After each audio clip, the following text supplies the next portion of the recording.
Atenção Polos EAD.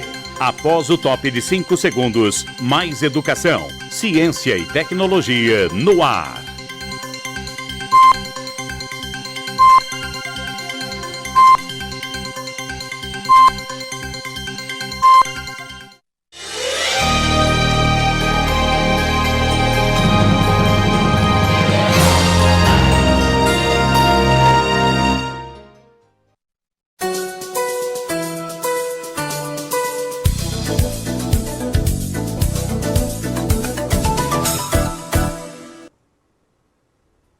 Olá, bom dia. Sejam todos bem-vindos a mais um encontro nosso aqui, né? O nosso 7º encontro, a aula 7. E aí, tudo bem com vocês aí no Polo?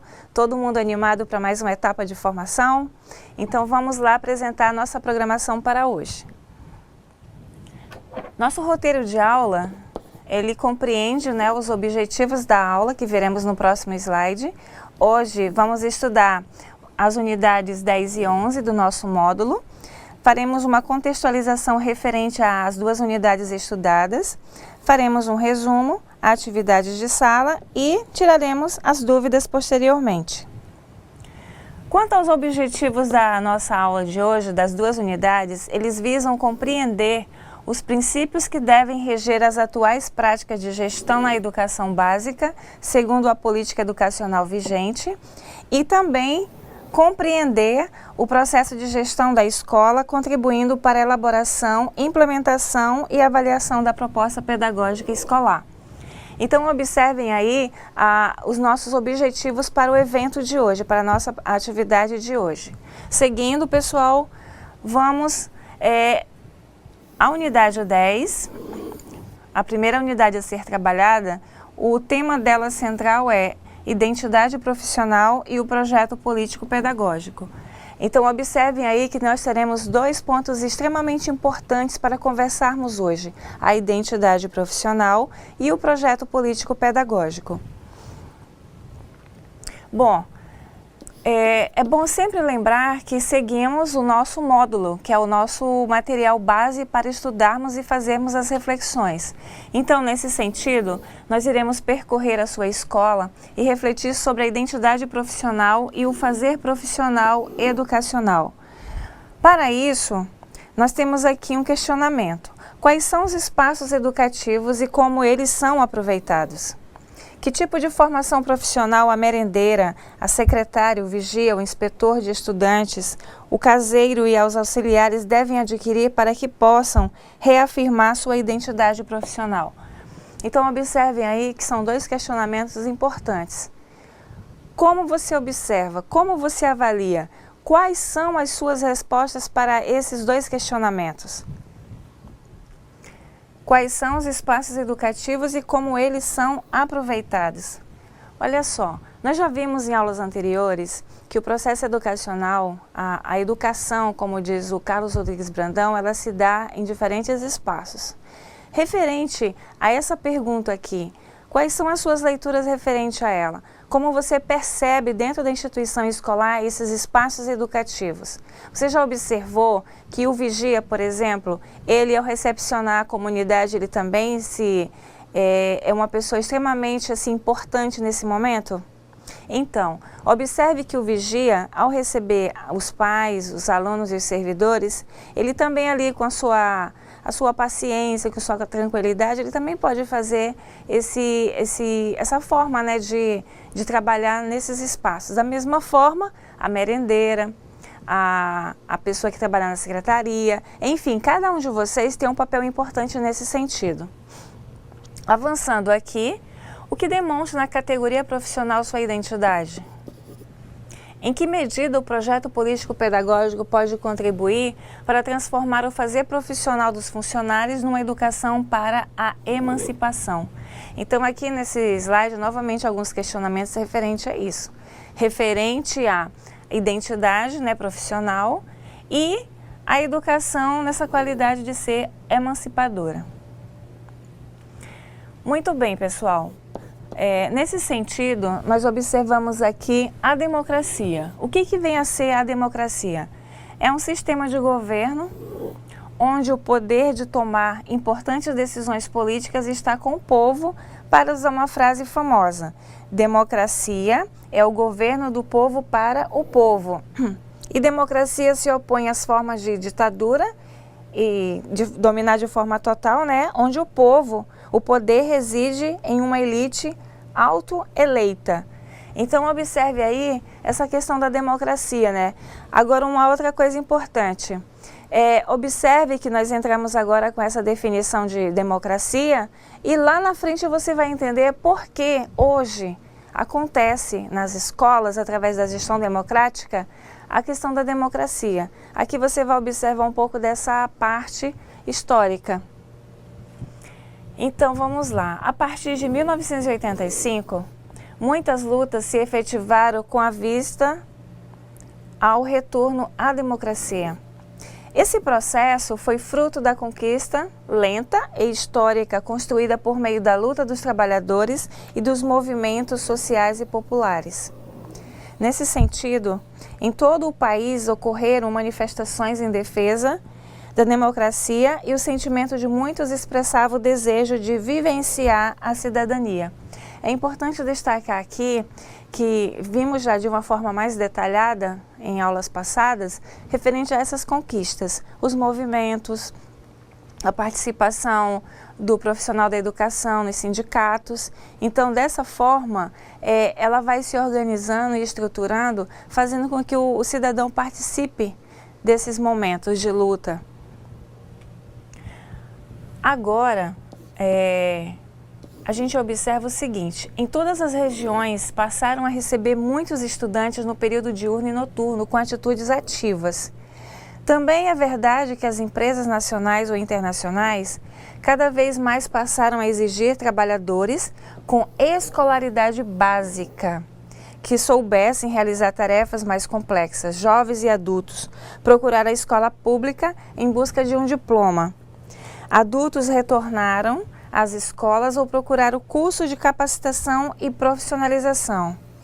Então, observem, as conquistas que nós vimos no slide anterior, referente à democracia e a esse processo, elas de certa forma terminam por ocasionar essa conquista referente às escolas públicas.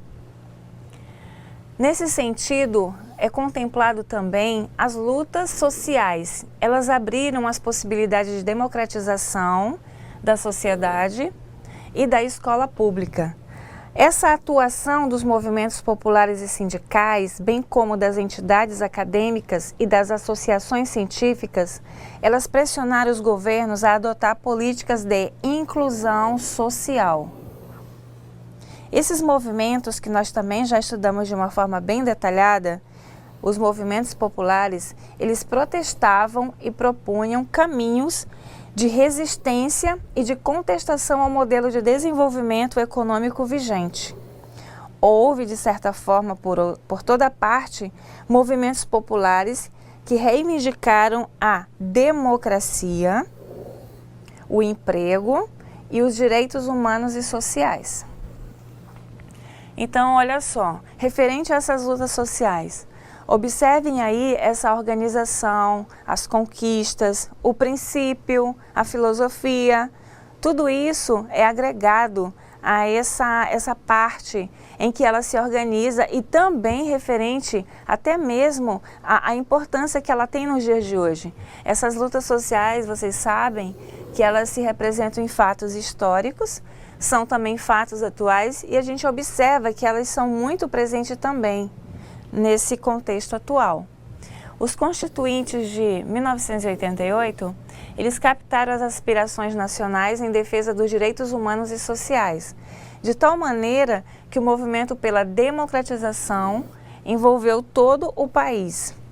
São exemplos desse movimento o Estatuto da Criança e do Adolescente, o Código de Defesa do Consumidor, o Código de Trânsito e o Estatuto do Idoso, que, entre outros, expressaram as conquistas dos trabalhadores. A gente observa aqui nesse slide, aqui para você visualizar como eles são apresentados à população. O Estatuto da Criança e do Adolescente, a Constituição, Código de Trânsito Brasileiro e o Estatuto do Idoso.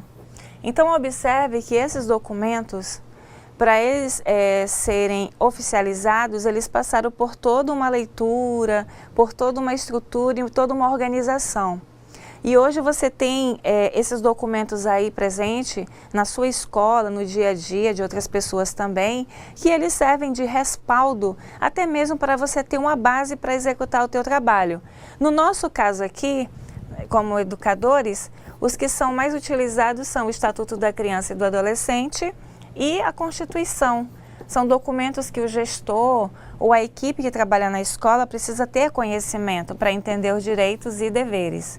Os demais, eles se aplicam para outras áreas, por exemplo, o serviço social vai utilizar com uma certa frequência, né, o Estatuto do Idoso, como também o Estatuto da Criança e do Adolescente, e também da mesma forma a Constituição. Então aqui você observa 4 documentos importantes nesse sentido. Bom, aqui nós temos novamente algumas questões. Por exemplo, como parte dessa sociedade dinâmica, complexa e em movimento, a escola pública passou a ser questionada no seu fazer pedagógico e na sua formação, na sua forma de se organizar. Questões como qualidade, reprovação e avaliação cresceram juntos com as pressões pelo direito à educação pública, obrigatória, gratuita, laica, democrática e de qualidade social. Bom, como nós já observamos, na questão educacional, muitos foram os avanços. O que se observa também é que essa conquista, ela reflete hoje de forma significativa no meio educacional. Então, nesse sentido, observamos uma certa mudança no fazer pedagógico e na sua forma de organização. Ainda referente à qualidade, reprovação, isso passou a ser visto de outras formas, bem como o sistema de avaliação da instituição, né? Essas questões, elas são muito orientadas, discutidas, debatidas e orientadas, porque a escola hoje, ela apresenta uma outra estrutura. Se você acompanhar como acontecia esses processos na década de 70, de 80, hoje você observa alguns avanços. Hoje, com a organização de um projeto político-pedagógico, com a estrutura voltada para essa organização, vamos dizer assim, uma área da administração que é levada para a escola hoje possa ter outro caminho, onde ela trabalha com projetos, onde ela tem a sua autonomia, que é um dos princípios dentro da gestão escolar, essa autonomia, entre outros elementos importantes. Bom, a educação pública, como direito do cidadão e dever do Estado, ela foi incorporada no pensamento da população brasileira.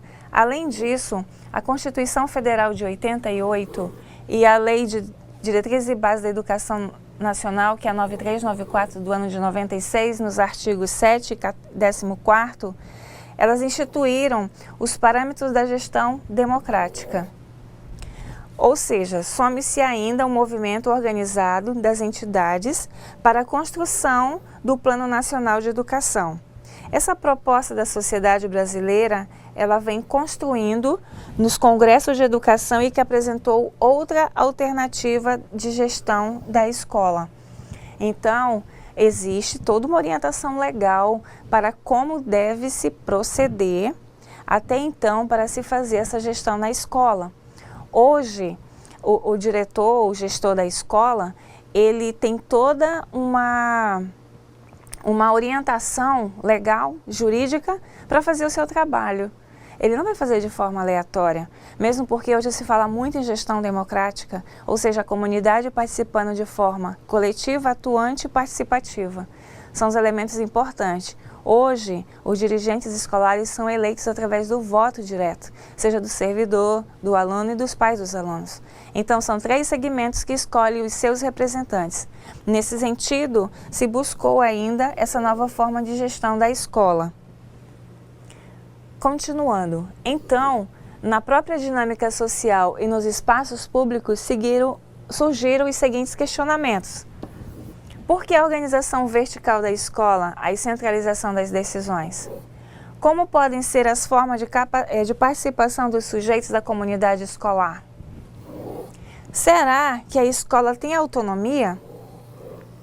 Qual a função dos conselhos escolares? Por que não conhecemos o caminho do dinheiro destinado à escola pública? Qual o papel do diretor e de que maneira podemos construir o projeto político-pedagógico da escola? Então, vejam só, são questionamentos importantes, significativos, no sentido de fazer com que você reflita os recursos, a forma de organização, a comunidade escolar, de que forma essas decisões são tomadas. Ela acontece de forma vertical? Como se dá esse caminho do dinheiro destinado à escola pública? Toda escola hoje, ela tem um CNPJ, Cadastro Nacional de Pessoa Jurídica. Ao final do trimestre ou do bimestre, conforme é orientada a escola, ela faz uma prestação de contas. Essa prestação de contas, todo o recurso que vai destinado à escola, se presta conta depois à sede mantenedora, no caso podendo ser uma SEDUC ou SEMED, tem um setor responsável por isso. Só que antes de chegar esse dinheiro à escola, tem toda uma situação que ocorre. Por exemplo, existe um meio importante hoje na escola chamado censo escolar. Através do censo escolar, eu sei a quantidade de alunos que a escola atende e eu também sei quantos recursos eu vou destinar àquela escola no ano seguinte. Ou seja, eu trabalho sempre com dados do censo escolar. É a minha base para desenvolver essa parte financeira. Então, quando eu recebo esses recursos, eu tenho logicamente que posteriormente prestar conta à comunidade. Ela se enquadra aqui nessa questão das decisões e eu preciso entender sempre que a comunidade escolar é importante, porque é através dela que vai haver essa participação, é valorizar a comunidade que eu tenho, que escolheu, que votou, enfim, é valorizar o aluno que eu tenho na escola. Continuando, pessoal, a escola pública, ela estava diante de questões que precisavam de outras respostas, de outras atitudes coletivas. Em algumas regiões do país, houve vários cursos de capacitação dos professores. Era comum o argumento de que bastava capacitá-los. Não resolveu. As formas de exclusão estão dentro e fora da escola. Os funcionários das escolas começaram a se organizar e a fazer propostas para se organizarem como categoria. Então, a gente observa que essas formas de exclusão, também de inclusão, elas estão dentro e fora da escola. Algumas pessoas comentam isso com uma certa frequência, né? De que modo a escola inclui, de que forma a escola exclui. Isso é um debate muito realizado nos meios, até mesmo no nosso meio aí, enquanto educadores. De que forma? Você já pensou sobre isso? De que forma a escola exclui? De que forma ela inclui? De que forma ela acolhe? Será que esse processo de gestão democrática, ele traz, de certa forma, esse acolhimento mais presente para nós, enquanto educadores? Quais são os pontos positivos e negativos que observa-se na gestão democrática? Continuando. Na educação, a gestão democrática passou a ser um princípio e o projeto político-pedagógico um dos instrumentos concretos de participação coletiva. Então, observem aqui, ó, PPP, Projeto Político Pedagógico, e a gestão democrática. Gestão democrática e Projeto Político Pedagógico. Olha só, a gestão democrática é uma forma da comunidade participar da decisão na escolha dos dirigentes, bem como em outros segmentos, como, por exemplo, no conselho escolar da sua escola. Participar também nas decisões importantes. E o projeto político-pedagógico é um documento coletivo, onde os professores e cada um dos membros que trabalham na escola terão essa oportunidade de realizar um trabalho mais participativo, onde todos vão decidir algumas questões e desenvolver também algumas ações. Continuando. Qual é o projeto político-pedagógico e para que ele serve? É um instrumento para o fortalecimento das ações, é importante isso, e da participação política dos integrantes dentro da escola. O projeto político-pedagógico é um documento teórico e prático que pressupõe relações de interdependência e reciprocidade entre todos da comunidade escolar. Ele é elaborado de forma coletiva, aglutinada, em fundamentos políticos, filosóficos e éticos que a comunidade acredita e deseja praticar. Quanto a essa questão aqui, dessa linha filosófica, ética, política, que a comunidade deseja participar, creio que você já deva ter acesso aí ao seu PPP da escola. O PPP, primeiramente, ele também se configura em um documento acadêmico, ou seja, ele segue uma estrutura e organização da ABNT. Nesse sentido, ele tem um roteiro a ser seguido. Por exemplo, dentro do projeto político-pedagógico se observa as 4 dimensões: administrativa, financeira, jurídica e pedagógica. Dentro dessas 4 dimensões, eu vou utilizar o que nós acabamos de ver aqui, esses princípios filosóficos e éticos, bem como os fundamentos políticos. Quando eu organizo esses 4 eixos, eu vou traçando como vai ser aquele desenvolvimento dentro da instituição que eu trabalho. Além disso, tem a contextualização do local, da escola. Onde a escola está situada? Qual é o público que ela atende? Então, observe aí nessas dimensões, nessa fundamentação teórica, nos planos que serão apresentados e incluídos no PPP, quais são as metas, ações, tudo isso vai ser contemplado nesse documento. Só que esse documento, ele não é feito só pela supervisora da escola, e nem pela orientadora, e nem pelo diretor. Ele é um documento coletivo.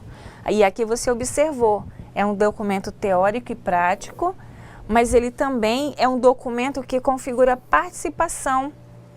Ele fortalece as ações e ele é um documento que envolve essa comunidade escolar.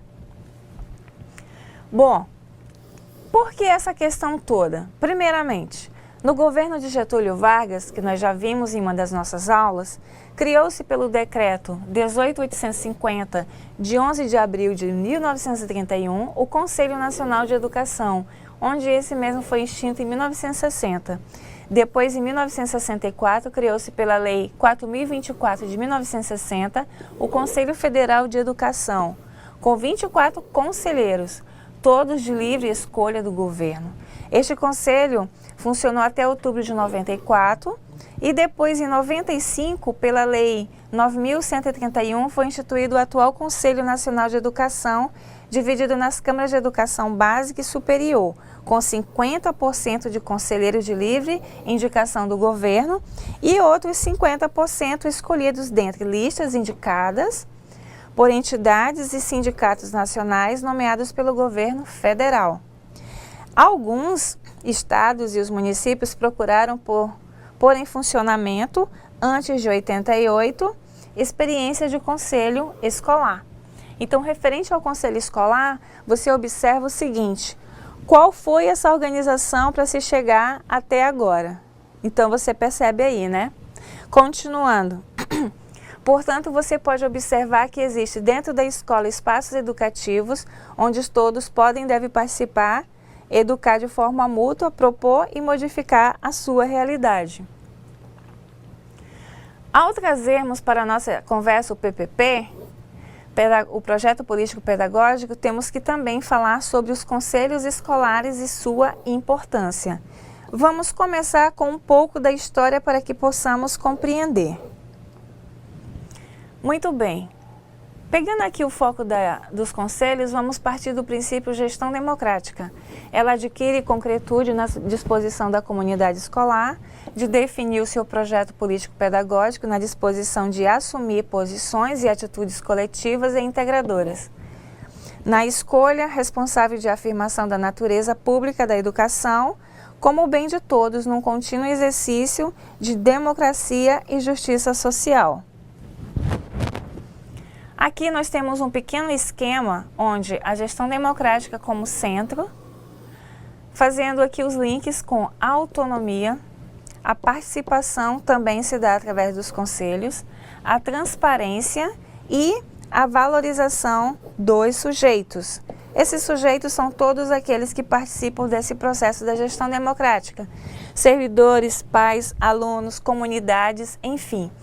Nesse processo da gestão, é importante observar a questão da autonomia, manter a transparência em todo o período em que o gestor estiver ocupando a função para a qual ele foi eleita, valorizar a participação de todos através de conselho escolar, onde é uma outra organização extremamente importante, e nesse sentido se valoriza os sujeitos que participam de toda essa estrutura. Continuando aqui. Vamos agora entrar na unidade 11, onde falaremos das políticas para a educação, direito e gestão. Para o nosso início de conversa, referente à nossa unidade 11, vamos tratar das políticas para a educação brasileira, adotadas pelo governo federal desde 1989, bem como suas escolhas, sua relação com o Banco Mundial, com o Fundo Monetário Internacional, o FMI e com os empresários nacionais e internacionais.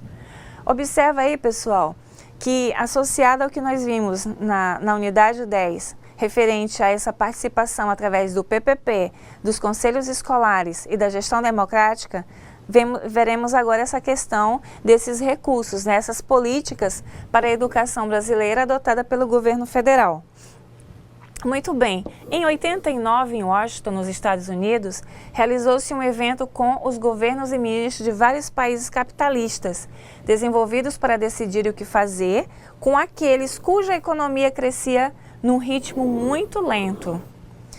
Os governos e ministros que participaram do evento discutiram um conjunto de medidas que foram propostas e assinadas, com o compromisso de aplicá-las em seus países.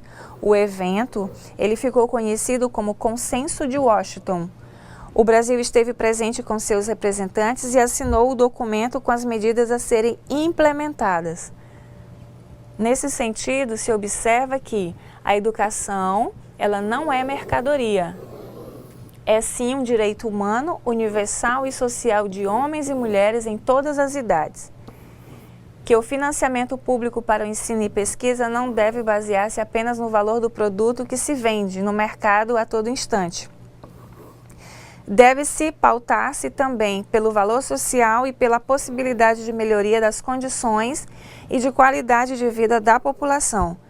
E que os direitos sociais conquistados não podem ser trocados ou substituídos pelos direitos comerciais e de mercado a todo instante. Então você observa aí que a educação ela não é uma mercadoria que se vende, que sai, mas ela é um direito, ela se configura em um direito universal e social. Bom, nesse sentido, quais são as medidas que estavam no documento que o Brasil assinou? Algumas delas, privatizar empresas estatais, abrir portos para a exportação e importação de produtos e mercadorias, permitir a entrada de bancos e várias empresas multinacionais, permitir a liberdade comercial e econômica, conter os investimentos no campo social, permitir que os juros ficassem altos para atrair os investidores externos, reduzir a presença do Estado na oferta dos direitos sociais, favorecer a liberdade para a circulação de capitais externos para entrar e sair do país sem atropelos e prejuízos, e realizar as reformas tributárias da Previdência, do Judiciário do Estado e da Educação. Então, observe que são medidas importantes para se organizar esse contexto. Nesse sentido, observem aqui a questão da abertura de portos, né? Aqui na nossa capital nós temos aqui um também. Realizar importação e exportação de produtos e mercadorias. Nós residimos aqui perto de uma área de livre comércio. Aqui também na região norte existe uma outra área de livre comércio também grande, que se chama Zona Franca de Manaus. Então, nós temos aqui várias situações que ainda hoje, de certa forma, se configuram em benefício. Continuando aqui, em todo o país, os governos estaduais vêm tomando as seguintes medidas: descentralização do ensino, implantação do sistema de avaliação institucional, a adoção dos parâmetros curriculares nacionais, redução do financiamento público, convocação da comunidade escolar para participar e contribuir com a escola, estimulação da educação à distância, investimentos em livros didáticos e equipamentos tecnológicos. Então, olha aqui, desses pontos aqui apresentados, referente às medidas, aqui estamos nós, né? Estimulação da educação à distância. Essa modalidade de ensino que hoje cresce de forma muito significativa em todo o país. Hoje, por exemplo, aqui no nosso estado, nós temos aí mais de 20 instituições que oferecem o ensino e educação à distância. E no Brasil, muitas instituições.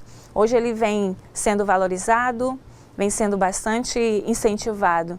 E hoje ele é muito respeitado também. Então a educação à distância, eu vou pegar aqui dentro esses tópicos apresentados como uma grande conquista também. E você também nesse momento participa desse momento, né? Continuando aqui. Na educação básica, uma das modificações significativas foi a criação em 1998 do Fundo de Manutenção e Desenvolvimento do Ensino Fundamental e Valorização do Magistério, que é o Fundef. Com isso, entre outras questões, em algumas regiões do Nordeste, houve um acréscimo salarial dos docentes, o que não significou um patamar salarial adequado, visto que a União não cumpriu o valor mínimo por aluno determinado na lei. No final de 2006, o Fundef foi substituído pelo Fundeb, que não obstante fazer algumas correções, como a implicação do financiamento público para toda a educação básica, é na prática uma continuação do Fundef, com as mesmas virtudes e vícios. Um avanço sim, mas que continuar a luta. Mas há que continuar a luta, não é verdade? Ao longo desses anos, duas medidas do governo federal reduziram os investimentos em educação pública. E aqui teremos a primeira. A primeira, referente ao artigo 212 da Constituição Federal de 88, foi modificado pela Emenda Constitucional número 14, que autorizou o governo a contingenciar parte do dinheiro por meio da desvinculação de receitas da União, DRU. Vamos explicar. A educação e a saúde, ela tem uma porcentagem de recursos financeiros vinculados por lei. Então, a lei aqui garante essa parte X referente a incentivo para a educação e para a saúde.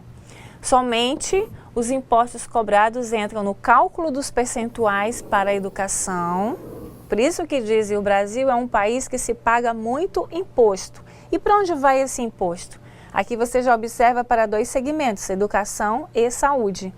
Essas contribuições escapam do cálculo previsto.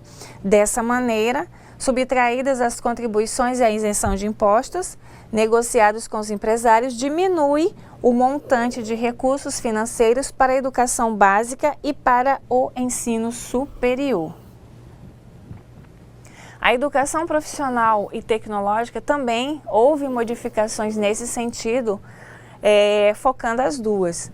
Primeiro, por meio do Decreto 2208 de 1997, que separou o ensino médio comum do ensino técnico profissionalizante e que passou a ter organização própria. Na educação superior, houve uma expansão desordenada do ensino privado em todas as regiões do país. Na visão de alguns empresários, o ensino deve ser tratado com as mesmas regras do comércio e do mercado. Você já parou para pensar nisso? Será que deve ser mesmo tratado como as regras do mercado, o ensino superior? Como deve ser essa estrutura? Gente, observa o seguinte, nós vimos lá atrás que a educação não é mercadoria. Aqui já se apresenta essa leitura. E referente a isso, como você observa? Foi com esse pensamento que proliferou no município, no ensino superior privado. Então, esse pensamento ele norteou essas ideias, né, essa visão de empresários de como esse ensino deve ser tratado. A educação pública é uma conquista dos trabalhadores, não basta estar na escola. Aqui nós temos o nosso primeiro tópico referente ao resumo da aula 10. É preciso educar para a transformação, para a emancipação.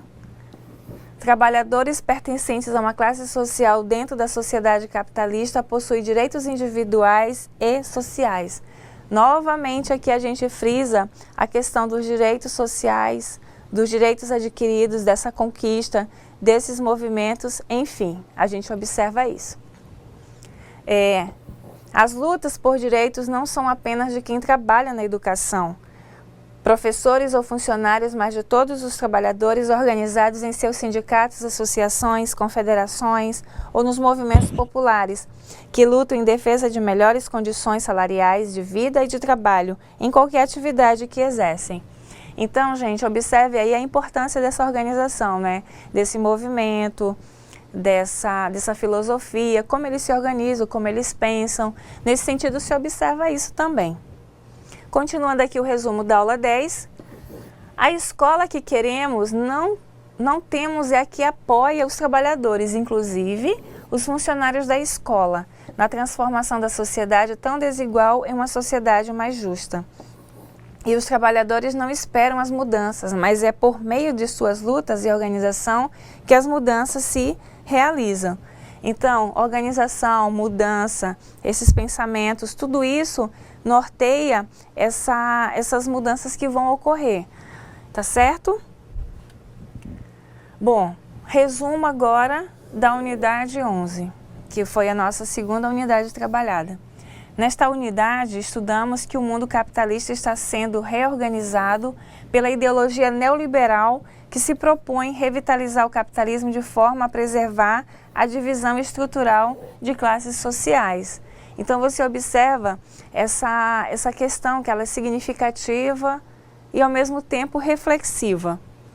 Nesse sentido, organismos internacionais de funcionamento e os fóruns capitalistas, através de acordos e consensos, impõem aos países pobres e em desenvolvimento a adoção de políticas que fortalecem, de certa forma, essa estrutura, né?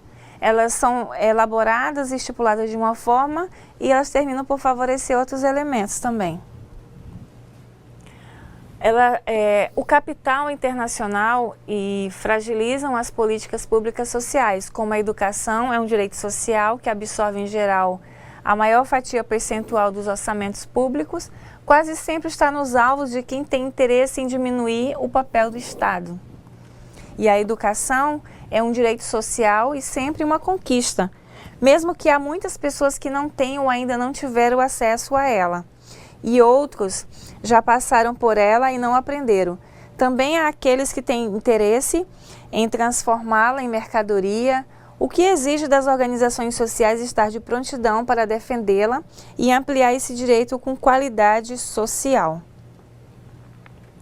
Ainda referente à unidade 11, a privatização da educação pode expressar-se de duas maneiras. Primeira, uma na redução ou na realocação de recursos públicos da educação básica e ensino superior, e a outra na destinação dos recursos públicos para o setor privado, seja pela concessão de bolsa de estudos, benefícios tributários, isenção de impostos ou pela reconfiguração da educação, disponibilizando-a aos empresários como um negócio rentável e lucrativo. Então, aqui desse resumo, você já viu aí, né, o avanço e a expansão de bolsas de estudo nas instituições de ensino superior, né? Muitas pessoas hoje, elas são beneficiadas, né, com uma bolsa. Se não fosse possivelmente a bolsa, teria uma certa dificuldade, né, para realizar um sonho. Mas isso aí também são frutos de políticas públicas pensadas exatamente para que você possa ter condições de ingressar em uma instituição de ensino superior. E aqui, ainda referente à unidade 11, o governo federal, parte dos estados e municípios estão dispostos a modificar a educação pública brasileira na legislação constitucional, tanto que adotaram como política para a educação a redução de investimentos públicos, recursos públicos distribuídos de acordo com os resultados previamente estabelecidos, padrão de qualidade e produtividade a ser incorporado, avaliação dos resultados e modelo de gestão gerencial racional. Gente, unidade 10 e unidade 11. Ela abordou dois pontos extremamente importantes hoje para quem trabalha na questão educacional. Você observou aí o projeto político-pedagógico, observou essa questão da gestão democrática e agora você observou esses recursos que são pensados para a educação. É importante dizer e frisar que a educação recebe muito dinheiro em todo o Brasil. Em todas as regiões, o que é destinado a educação e a saúde são recursos significativos. O que acontece muitas vezes na prática é que não são aplicados da forma correta. Dessa forma, deixando-se de aplicar aquele princípio da administração que se chama de transparência, né? Então, gente, observe aí, vá refletindo, vá pensando, vá acompanhando também. Você, enquanto servidor da escola, você pode perguntar, acompanhar, observar como eles estão sendo aplicados. Quais são esses recursos? Para isso, existe a cada final de bimestre ou trimestre a prestação de contas. É a prestação de contas para a comunidade de tudo que foi investido na escola, de que forma foi investido e como foi aplicado. Porque quem é que vai ser beneficiado com isso? Os alunos que terão uma aprendizagem melhor em sala de aula e você, servidor, que terá mais condições de trabalho. Então, para isso, pessoal, essas duas unidades, elas exatamente mostram essa importância, tá certo? Bom, agora, como nossa proposta de trabalho, nós teremos a atividade de sala. Essa atividade de sala tem o objetivo de fixar o conteúdo que nós acabamos de estudar, tanto na unidade 10 como na unidade 11. Vocês terão aí um tempo de 30 minutos para realizar a atividade. Façam com tranquilidade. E lembrando que as suas respostas poderão ser lidas aqui pela professora Rosane e por mim, Domingas. Então, você faça com carinho a sua atividade, sente aí com seu colega em grupo, organize, debata, faça uma reflexão e dê uma resposta bem legal para a gente apresentar aqui e que seus colegas possam depois ver o que você respondeu. A todos eu desejo uma boa atividade e tenho aí esses minutos reservados e logo mais a gente volta para fazer a correção. Até mais!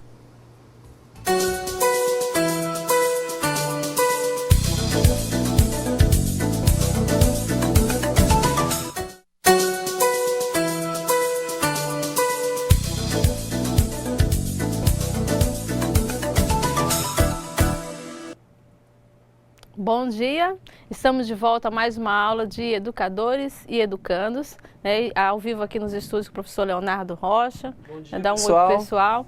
Então, gente, a gente está retornando aí do nosso pequeno recesso, né, para a gente dar recarregar as baterias, né, então a gente está aqui de volta para a correção dessa atividade. Já explicando que a gente teve uma pequena mudança aí na organização da nossa aula, então a gente tem 20 minutos aí para a realização das atividades e 30 minutos para a correção. Então a gente deu um tempo maior aqui para essa interação, para que a gente possa tornar assim nossa aula mais dinâmica.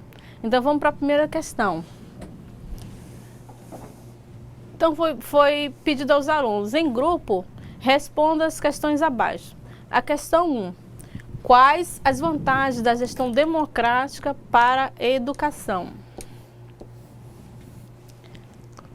Sabemos que as vantagens são muitas, né? De acordo com a aula, e a professora explicou, né, que realmente tem muitas, a educação só tem a ganhar, quando a gente pode também favorecer nessa gestão uma participação maior dos funcionários. E a gente quer saber agora o que as pessoas que trabalham diretamente na escola têm a contribuir aí para a gente ter, o que a gente ganhou realmente com essa gestão democrática. Tem alguma resposta? Temos sim, professor André. Pessoal, bom dia. É muito bom estar de volta com vocês aqui. Então a gente vai agora trazer algumas questões, algumas respostas dos polos aí. Então eu tenho uma participação maciça aqui de Espigão do Oeste, Ouro Preto e Porto Velho Centro, tá? Então o Espigão do Oeste ele tem duas respostas de dois grupos, de dois alunos, desculpa, tá? Dois alunos com relação à primeira questão. Bom, a primeira resposta diz o seguinte, da aluna Lasmini, e ela diz assim, transferência e descentralização do poder, onde cada segmento tem voz para auxiliar na resolução dos conflitos, ajudando assim na melhoria da educação, o pessoal do polo de Espigão, né, Lasmini. A segunda resposta diz o seguinte, aluno Givaldo, tá, ele diz assim, é sugerida pelo coletivo, permeando pelo pluralismo de ideias e fundada nos princípios da transparência, tá? Então essa é a resposta do Givaldo aí lá de Espigão. De Ouro Preto... Então, muito foi falado na questão da transparência, porque a gente tem agora um modelo de gestão em que os funcionários podem participar das decisões. Então, se eles podem participar é porque o diretor, o gestor, ele coloca, né, o que a gente tem que realizar na escola, o que a gente tem que realmente, qual a opinião, né, de cada funcionário, o que a gente pode melhorar, né, no nosso dia a dia. Então, se você tem transparência, você pode realmente conhecer da estrutura, realmente favorece muito a gestão. Falaram também da descentralização do poder. Então, antes a educação era totalmente centrada nas mãos do diretor. Era dever do diretor tomar decisões, né, administrar os recursos, administrar tanto os recursos humanos quanto financeiros. Então, hoje, esse modelo está realmente tendo uma grande modificação e mais para favorecer. Sim. Tem mais Continuando aqui, professor André, Ouro Preto, a questão de número 1, diz o seguinte: o grupo do aluno Edgar Luiz, eles falaram assim: participação da sociedade nas ações desenvolvidas pela escola, tá? E aí fala a questão acho que é isso, eu falei Edgar, né? E a Ana Paula do Porto Velho, aqui do Polo Centro de Porto Velho, ela diz o seguinte: ela coloca que o aluno Carlos e a Maria disseram assim: é construir e vivenciar práticas de acolhimento e de integração a toda a comunidade escolar, definir princípios e valores a serem praticados pela escola. Tá? Eu vou pegar aqui para o professor Leonardo, aqui de surpresa, aqui, para ele lembrar da infância dele.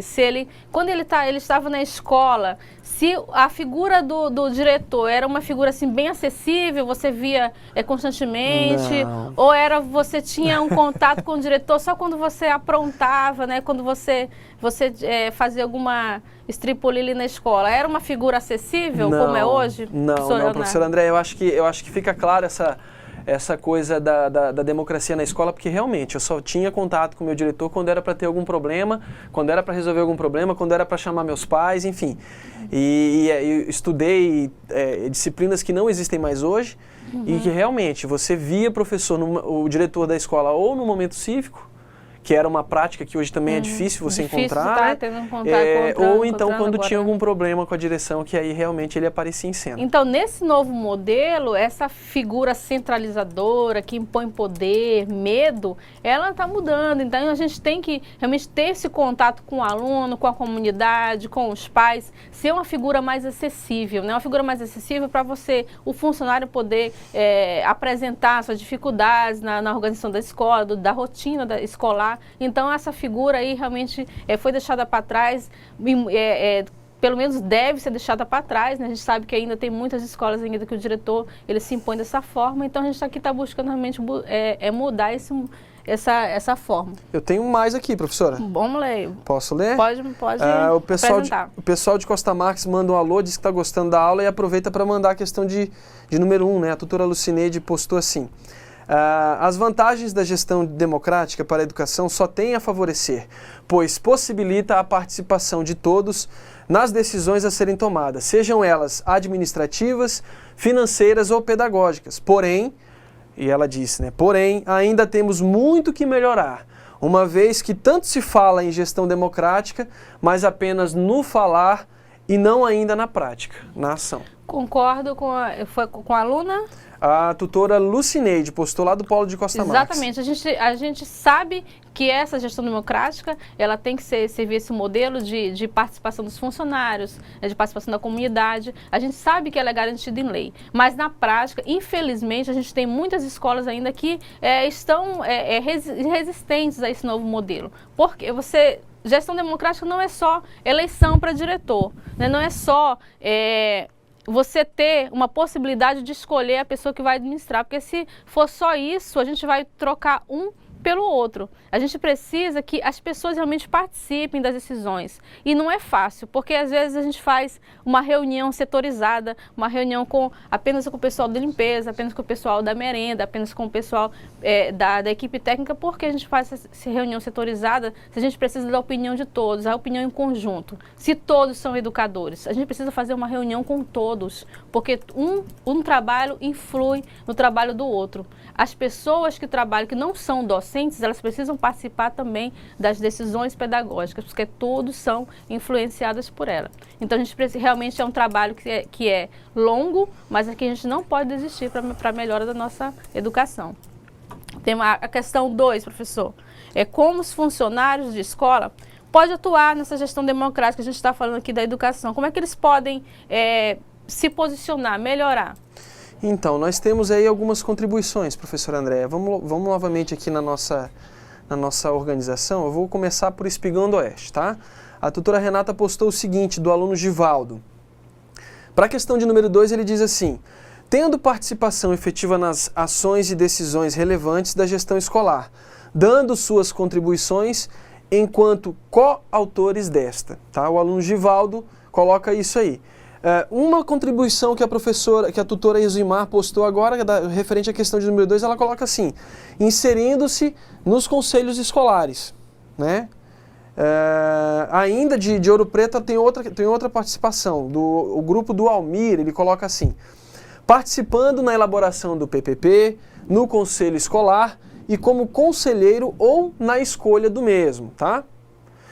Porto Velho Centro, a tutora Ana Paula postou o seguinte, dos alunos Cida e Luiz: tendo oportunidade nas decisões, pois os funcionários de apoio e administrativos são olhados apenas como máquinas de trabalho e não como um ser que pensa e age, né? Exatamente. Pois a educação frisa somente os docentes, mas queremos mais espaço para a participação de todos, é uma reivindicação até aí dos alunos Cida e Luiz, postado pela tutora Ana Paula do Porto Velho Centro aqui. Então, foi o que a gente acabou de falar. Você faz uma reunião setorizada, como se o funcionário da limpeza, o funcionário que trabalhasse na secretaria, o funcionário que trabalhasse na merenda, na biblioteca, eles não fizessem parte daquele contexto, daquele dia a dia na escola. É como se ele fosse apenas uma máquina de trabalho, como foi colocado ali. Ele é educador, ele faz parte daquele contexto, então ele precisa ser chamado junto com os docentes. O docente precisa ver aquele funcionário e o funcionário precisa também se ver como parte integrante daquele processo. Porque se a gente realmente setorizar, se a gente realmente separar, o gestor ele vai ser o primeiro a gerar essa diferença entre os funcionários dentro da escola. Então a gente quer unir, a gente quer a participação de todos. Claro que cada um tem a sua função, cada um tem a sua colaboração, mas a gente pode também se unir para uma melhoria. Né? A gente sabe que o projeto político-pedagógico, como foi citado aí, é um ponto fundamental que a gente tem que realizar junto. Sabemos que é difícil você reunir toda uma equipe para construir um documento, mas vai ser algo que vai servir para mostrar a cara da escola. Ele é um retrato de como a escola funciona. E se ele for construído apenas pelo supervisor, o orientador e o diretor, então ele realmente não vai ter a cara da escola, ele vai ter a cara dessas 3 pessoas. A gente precisa também chamar a comunidade para participar. Vai ser um processo lento, demorado. Aqueles pais preenchendo os questionários, você realizando entrevistas, você realizando reuniões, mas o resultado realmente vai ser bem mais concreto. Você vai poder dizer assim, olha, está aqui construído coletivamente. Não adianta eu mostrar um projeto político-pedagógico engavetado, que não foi construído de forma coletiva, e quando eu chamar o professor, o pessoal da limpeza, o pessoal da cozinha, para participar do que está definido ali, eles vão falar, não, como é que eu vou participar disso? Eu não entendo, eu não fiz parte. Então, realmente, a gente tem que participar, todo mundo participa das decisões, porque quando a gente participa junto, a gente também é responsável pelos resultados, tanto positivos quanto negativos. Tem mais 2 contribuições para 2, professora? Pode falar, interessante a primeira contribuição que eu vejo aí do pessoal de Candeias de Jamarim, Paulo de Candeias, participando com a gente hoje. Pelo que eu puxo pela memória, acho que é a primeira vez, se não me engano, também né?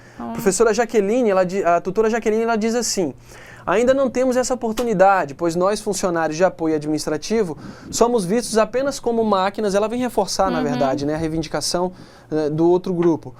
Somos vistos apenas como máquinas, como disse a nossa colega do outro polo, né? Não vistos como educadores. Nosso trabalho ainda não é reconhecido por professores, direção, enfim. É a contribuição da tutora Jaqueline do Polo de Candeias. E aí eu tenho também a tutora Leidiane de Nova Mamoré, diz assim pra gente: os funcionários devem participar juntamente com os professores a orientar os alunos sobre as várias funções que a escola exerce. Sim. Do aluno Marcos aí lá de Nova Mamoré, mais uma contribuição para a questão de número 2. A gente sempre questiona, poxa, eu não sou chamado para participar das decisões, eu não sou chamado para participar aí do que a escola está definindo aí como vai ser o decorrer do ano letivo, mas muitas vezes nós somos convidados, por exemplo, o conselho escolar, ele é importantíssimo, ele é fundamental para que você desenvolva uma gestão democrática dentro da escola. Então, quando você for chamado, você não se recuse, você tente participar, porque ali são decidido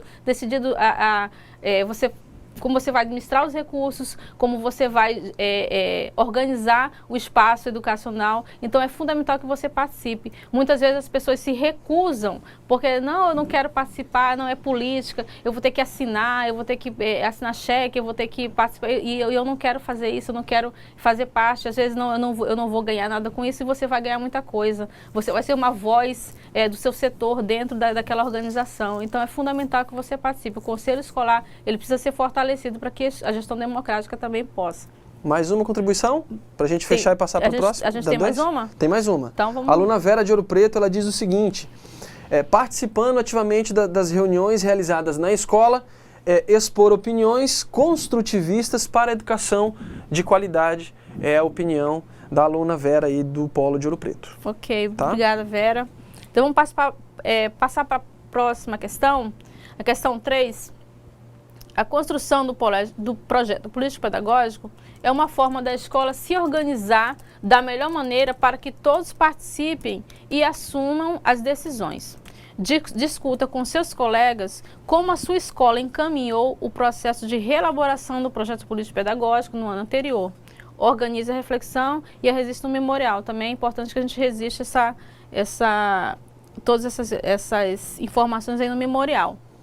Então, o projeto já foi encaminhado do ano passado, já foi encaminhado. Como é que a sua escola se organizou para a construção desse projeto político-pedagógico, desse retrato da escola, como eu sempre falo, é o nome que eu sempre uso. Você quer conhecer uma escola, você peça o projeto político-pedagógico. Agora, se ele for apenas desenhado ou copiado, né, no modelo aí padrão e não tiver participação, realmente ele não vai mostrar quem é a escola. Mas vamos...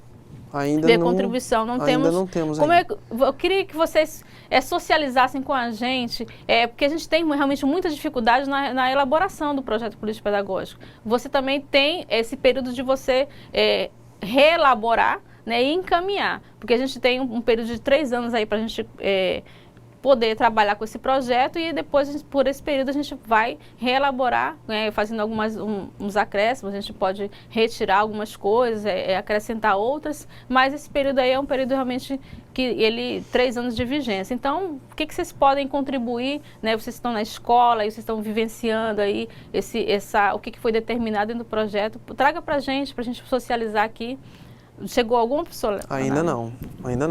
Então é fundamental, que realmente a gente sabe que tanto o regimento interno, que é um documento fundamental, e o PPP, eles são documentos que sempre trazem um pouquinho de dor de cabeça aí para a escola, porque são documentos fundamentais para a estrutura da escola. Mas sempre foquem nessa questão. Se você é chamado a participar do conselho, se você é chamado para participar de alguma reunião relacionada à elaboração do projeto político-pedagógico, participe, não se recuse. E se o seu colega de trabalho falar assim, não vou participar, não adianta, a gente ali também sempre é excluído, a gente tem que solicitar, a gente tem que reivindicar nossos direitos de participação, né? A gente pode ali, olha, eu queria dar uma contribuição, eu acho que a gente pode, eu tenho um projeto, projetos, né? Coloque no papel, né? É fundamental que você organize essa sua participação, organize a sua ideia, porque às vezes a gente chega numa reunião, a gente não tem essas ideias organizadas, né, professor Leonardo? Isso. A gente chega, não tem um posicionamento definido e a gente acaba que não Eu queria aproveitar o momento, professor André, e dizer da minha participação no período que eu trabalhei em escola.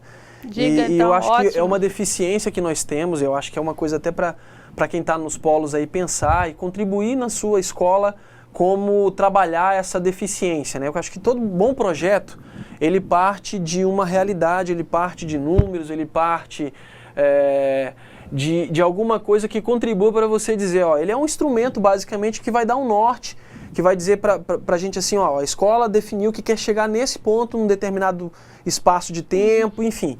E a gente quer realizar essas e essas atividades. Eu acho que o projeto ele tem essa característica que é a natureza, na verdade, de quase todos os tipos de projeto. Mas uma coisa que a gente sentia muita deficiência na escola onde eu trabalhava, a Escola Jardim das Pedras em Ariquemes, e eu acho que isso é uma realidade de quase todas as escolas do estado, é realmente a falta de informação que subsidia assim, a escola. Porque qual é o nosso maior problema hoje, eu falo inclusive do setor onde eu trabalho ainda hoje, é controle. Nós não temos controle, nós não temos registro, nós não temos... Nós temos índices, né? Nada, não sabemos aonde nós queremos chegar. Né? Então, se nenhum porto é favorável, né? Nenhum vento é favorável para que aquele, né, barco que não sabe... Porque não é sabe uma onde frase quer do ir, Sêneca, né? mais ou menos assim. Né? Então, se a gente não sabe onde a gente quer chegar, como a gente definido onde a gente quer ir, como é que vai ser algum vento favorável, né? Então, a gente tem que definir, gente, a organização das ideias. Se você se coloca numa reunião, se você... por essa formação é tão importante, né, professor Leonardo? Se a gente está aqui na formação, a gente está tendo conhecimento de uma estrutura, né, de gestão da escola, de uma estrutura de educadores e educandos, né, que a gente tem bastante informação a respeito. Então, é fundamental que a gente conheça toda essa parte de estrutura externa para que a gente possa realmente opinar de forma concreta, de forma efetiva, né, no nosso papel. Eu tenho uma contribuição da tutora Leidiane que ela acaba de mandar para a gente aqui, dizendo o seguinte: os funcionários que participam dessa aula dizem, né, que as suas respectivas escolas enviaram os seus PPPs ao Conselho Municipal de Educação. Acho que é uma coisa bacana, né? Para processo de autorização e funcionamento, mas apenas uma aluna participou na construção do PPP. Então a disparidade no contexto de construção dos PPPs, um instrumento tão importante que vai dar aí o norte de onde a escola vai chegar, né? Ainda existe essa... Isso aí é realmente apenas uma aluna ou uma funcionária? Ela colocou assim, apenas uma aluna, que ela fala os funcionários que participam dessa aula, né? Ou seja, os alunos que são funcionários de escolas. Sim, apenas ela disse que apenas uma aluna, ou seja, apenas uma funcionária de uma dessas escolas participou na construção do seu respectivo PPP. Aí fica difícil a gente ter um engajamento de funcionários onde, no que está descrito no PPP, se ele não participou da elaboração. Se você não participa de uma construção, fica difícil você falar assim, olha, eu sou responsável por esses resultados, eu também sou responsável, porque você não foi chamado à participação, né? Então, fica às vezes, realmente a pressa, né? São colocados, você tem que entregar tal dia, aí o diretor ali organiza, não, você faz o documento, a gente lá encaminha para o conselho, mas sabendo que projeto político-pedagógico, ele não é como o regimento. O regimento ele precisa ser aprovado pelo Conselho, porque ele não pode ferir o Estatuto da Criança e do Adolescente, não pode ferir a Constituição. Mas o projeto político-pedagógico é da escola, ele é encaminhado ao Conselho por um simples, né, ato de um processo, né, mas ele é um projeto da escola, né? Você tem que tirar isso, tem que tirar aquilo, a escola define, né? Então somente encaminha para apenas questão de protocolo mesmo, mas é fundamental que se encaminhe o regimento, porque o regimento, sim, é um documento que não pode deixar de ser encaminhado ao Conselho, mas que tem que ter a participação de todos, senão não vai ser um documento construído, nunca, né? Então, eu tenho aqui a aluna Márcia, a tutora Elzimar de Ouro Preto postou a questão de número 3, a aluna Márcia diz o seguinte: sim, encaminhou, né?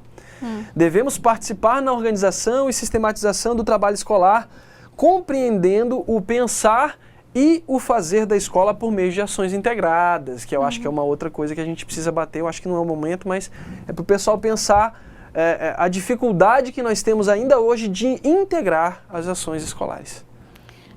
Isso tudo também a gente tem que pensar no perfil do gestor, no perfil da pessoa que está à frente, né, dessa organização, né, dos recursos, das pessoas, dos funcionários. Essa pessoa que a gente elegeu para a direção, ele tem esse perfil de engajar, de chamar, né, de chamar a participação. A gente tem que pensar em tudo isso quando a gente for realmente realizar uma das ações da gestão democrática, que é a eleição para a direção. A gente tem que pensar nesse perfil de pessoas que chamam não uma pessoa centralizadora que só quer cumprir, né, as determinações da Secretaria de Educação. Então, ela quer cumprir prazos. Se ela quer cumprir prazos, ela deixa de lado os funcionários, porque geralmente para chamar todo mundo, realmente gera uma demora, então ela chama uma pessoa, resolve e manda. Então a gente precisa definir o perfil, né, professor Leonardo, dessa pessoa que está à frente, porque realmente a pessoa que está ali gerenciando todas essas ideias, né, tem que ser uma pessoa dinâmica, tem que ser uma pessoa que gosta da participação, que gosta de opiniões, que até gosta dos pequenos conflitos que existem. Que né? existem, que é normal nesse processo. Na escola né? existem conflitos, somos seres humanos, cabeças diferentes, então é necessário. É até engrandecedor, né? Eu tenho mais duas contribuições, e aí mais uma que entristece muito, que é postada aqui pela tutora Elzimar, da aluna Nilda, né? Ela fala também, sim, foi encaminhado, mas não tenho conhecimento, né? É um absurdo isso, mas enfim. Pois até hoje nunca participei da elaboração de um PPP. E aí eu tenho da tutora Lucineide de Costa Marques que postou o seguinte: infelizmente o PPP de muitas de nossas escolas foram elaborados, na maioria das vezes, apenas com a participação de professores e equipe gestora, e olhe lá, ela coloca, né?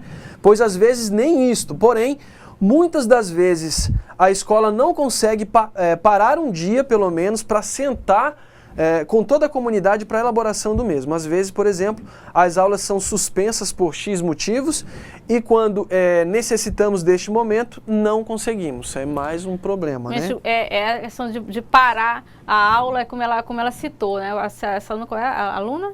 A tutora Lucineide de Costa Marques postou. Então, você para a aula por X motivos, às vezes vamos lavar a caixa d'água, não, a gente vai detetizar a escola, mas para a construção coletiva de um documento tão importante, as pessoas se recusam a suspender as aulas. Suspender as aulas, porque a gente vai engrandecer a nossa escola, a gente vai ter tempo para discutir, são muitas ideias, são muitos funcionários. Né? Não dá para você ainda ter um projeto engavetado, porque por isso o que acontece com o PPP é o que acontece com as nossas leis, elaboradas por um pequeno grupo que não tem uma participação, e às vezes a pessoa que está lá, a gente nem sabe quem elaborou, fica engavetado, né? Não funciona porque as pessoas não concordam, porque não participaram. Então essa realidade que a gente tem que mudar, professor Leonardo, a gente está aqui tentando conscientizar para que numa reunião você se coloque como funcionário. Existe um projeto político-pedagógico, eu posso conhecer, eu posso ter acesso, isso já dá uma... E aí, para fechar aí as reflexões com relação a isso, professor André, a tutora Ana Paula do Porto Velho Centro diz uma coisa interessante que eu não tinha parado para pensar e que eu acho que é muito possível também, né? Em minha escola, todos são convidados a participar do PPP, porém, ele já vem pré-moldado pela direção e pela supervisão da escola. Sim, já está pré-elaborado. Pré-elaborado. Na verdade, dentro de um modelo definido, meio que só para aprovação dos envolvidos no processo. Sim, aí às vezes você fica até constrangido, né? De você já está aqui já quase pronto, eu vou colocar minha opinião, será que minha opinião está certa? E não é isso, a gente elabora um PPP realizando questionários, reuniões, porque o modelo, a redação final, a gente também vai mostrar, né, para as pessoas que participaram, né? A gente faz essas perguntas para caracterizar a escola, qual é a comunidade, o tipo de comunidade, que religião essa comunidade tem em sua maioria, se é católica, se é evangélica. A gente tem que conhecer se as pessoas são mais próximas da zona urbana, zona rural. Essa definição de características da comunidade é feita através de questionários. Então não tem como trazer um documento realmente pronto para fechar, né? Então, se dissesse assim, professor Leonardo, você não pode dizer que você não está participando, você está participando, mas não é assim, dessa forma, né? E eu estou para dizer assim, sabe, professora, enquanto as instituições de ensino não tomarem conta de que o PPP ele é a base de uma construção, enquanto a gente estiver trabalhando sobre a perspectiva de que eu tenho pressa de construir, de fazer logo o teto, porque eu quero parar de pegar sol e chuva e não capricho na minha base, eu vou ter sempre uma construção caindo e eu sempre levantando ela de novo, sempre caindo e eu sempre levantando ela de novo. Então, por favor, gente, para reflexão, levem mais tempo para preparar o alicerce de tudo isso, que eu garanto para vocês que a solidez da construção vai ser muito maior. Exatamente. Então, que bom que a gente está aqui nesse debate, que bom que a gente está aqui conhecendo cada vez mais sobre a escola, sobre a educação, para que realmente, como o professor Leonardo falou, vocês tenham essa base, né? Então, durante as aulas seguintes, a gente vai realmente, a aula de gestão escolar, as outras disciplinas, a gente vai realmente construir para a gente chegar como funcionário mais consciente e realmente mais atuante. E até a próxima aula. Um bom dia. Até mais, gente.